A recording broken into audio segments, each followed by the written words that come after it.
Masyarakat Medan tampak sangat antusias saat rombongan Kahiyang dan Bobi beserta Presiden Jokowi dan istri Iriana Joko Widodo melintasi Jalan Gagak Hitam Ring Road Medan.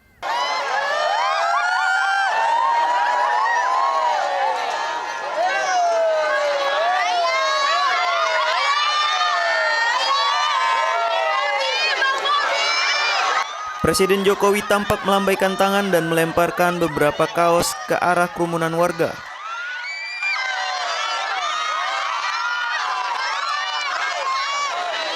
Diikuti dengan andong yang ditumpangi oleh kedua orang tua Bobi, serta Gibran dan istri, putra pertama Presiden Joko Widodo. Yang menarik dari kirap tersebut ternyata ada 7 andong yang mengiringi kereta kirap keluarga pengantin.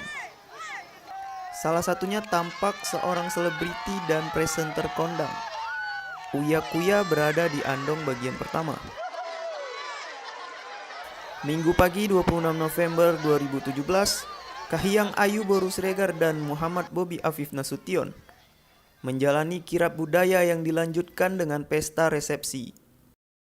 Iring-iringan pengantin beserta keluarga dimulai dari gedung MICC Medan International Convention Center menuju Bukit Hijau Regensi.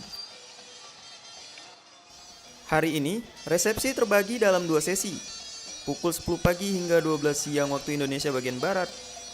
Sedangkan sesi kedua dilakukan pada pukul 13 sampai dengan 16.30 WIB. Dan pada malam hari akan dilangsungkan pertunjukan tari-tarian daerah khas Tapanuli. Gandhi Muhammad untuk KBA.One.